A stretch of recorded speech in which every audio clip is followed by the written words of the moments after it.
I felt like crying as loudly as I could. मुझे लगा मैं जितनी ज़ोर से चिल्ला के रो सकता हूँ रोऊँ। But then I remembered that school must have ended and the children must be on their way home. मुझे मालूम था छुट्टी हो गई, सब बच्चे रास्ते में होंगे। Tried and defeated, sorry tired and defeated, मैं थक गया था और हार चुका था। I got up from there and walk to the bazaar and waited for the school bell to ring. अब मैं बाज़ार की तरफ गया और स्कूल की घंटी बजने की प्रतीक्षा किया। So that when the children came out, जब बच्चे बाहर निकले, I too would walk home with them as if I had come straight from school. और मैं भी सीधे सीधे उनके साथ ऐसे निकला जैसे मैं सीधा स्कूल से आ रहा हूँ।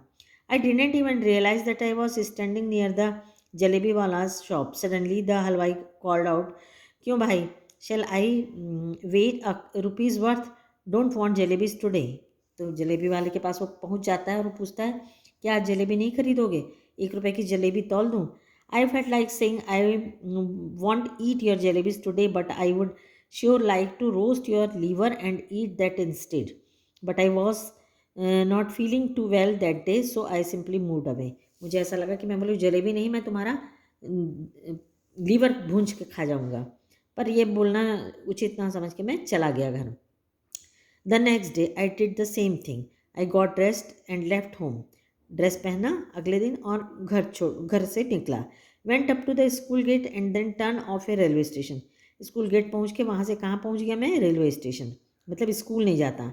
Under the same tree I sat and began to say same prayers.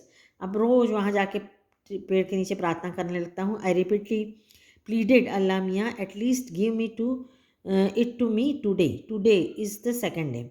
आज तो कम से कम दूसरे दिन मेरे को पैसा दे दो।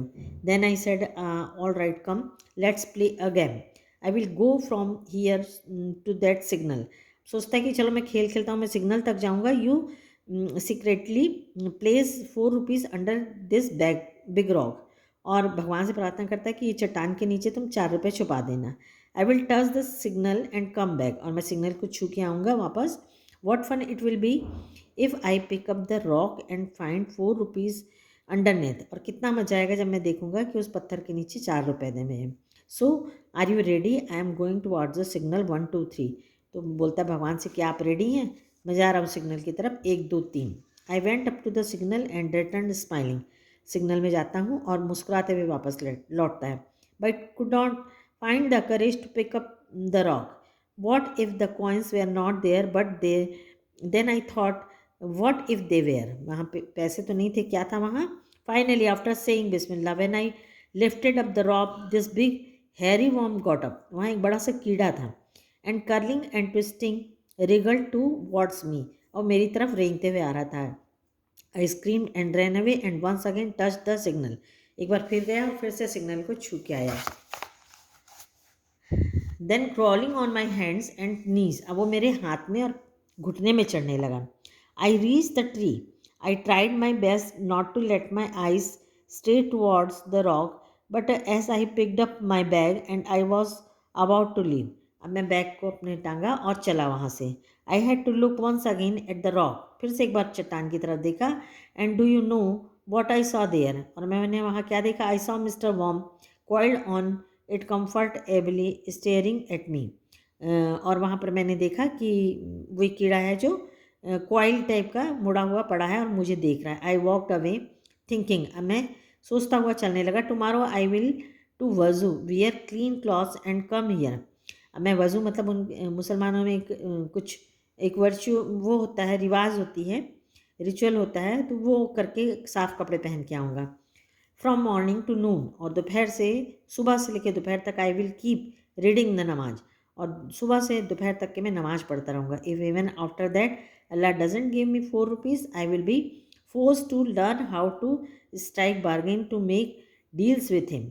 After all if my Allah does not give me my 4 rupees then who will.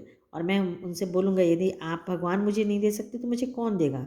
That day when I return home from school and actually from the railway station. दरअसल मैं स्कूल से नहीं, कहाँ से आ रहा था? Railway station. I was caught. और मैं पकड़ा गया। The report of my absence had reached home. मैं स्कूल नहीं जाता था, स्कूल से बंक मारता था, ये खबर घर पहुँच गई थी। It's useless to relate what happen after that. और उसके बाद क्या हुआ ये बोलना का कोई मतलब नहीं है। Well whatever happen but up to the 7th और 8th स्टैंडर्ड, लेकिन अब मैं जब 7वीं 8वीं में पहुंचा, आई केप्ट वॉन्डरिंग इफ लमिया had send me 4 rupees that day, यदि भगवान उस दिन मुझे 4 रुपये दे देते, what harm could it have possibly caused anyone, तो क्या हानि हो जाती।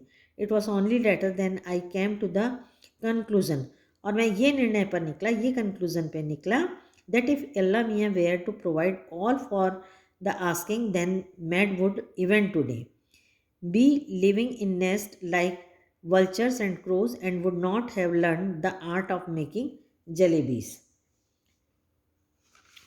तो राइटर ये भी बताने की कोशिश कर रहा है कि मतलब क्या ये उसके साथ उसकी क्या फीलिंग्स थी। वो सोचता है कि चलो मैं 7th 8th तक पहुंचा, उसके बाद भी मैं ये सोचता रहा कि यदि भगवान मुझे 4 रुपये दे देते तो किसी का क्या बिगड़ता। और लास्ट में फाइनली वो ये डिस्कस मतलब इस कंक्लूज़न पे निकला कि भगवान मांगने से सबको दे देता तो आज मनुष्य भी जो है गिद्ध और कौवे की तरह घोंसले में रहता। मतलब जैसे वल्चर और क्रोस घोंसले में रहते हैं, हम भी वहीं रहते और हम मतलब कुछ भी नहीं सीख पाते, इवन हम जलेबी बनाना भी नहीं सीख पाते। कहने का मतलब ये है कि मांगने से यदि सब कुछ मिल जाता तो आदमी मेहनत नहीं करता, सब मांग मांग के अपनी जितनी भी रिक्वायरमेंट है पूरी कर लेते। और हमें जब कोई चीज़ की ज़रूरत होती है, कुछ रिक्वायरमेंट होता है, तो उसके लिए हमें परिश्रम करना पड़ता है। और दूसरा मैसेज ये भी होता है कि जिस काम के लिए जो चीज़ होती है हमें उसी में यूज़ करना चाहिए, और आगे ये नहीं सोचना चाहिए कि फ्यूचर में जो चीज़ मिलने वाली है उससे मैं ये चीज़ कर लूँगा, क्योंकि कभी कभी हम उसमें धोखा भी खा सकते हैं, जैसे ये इस बच्चे ने किया है। Thank you.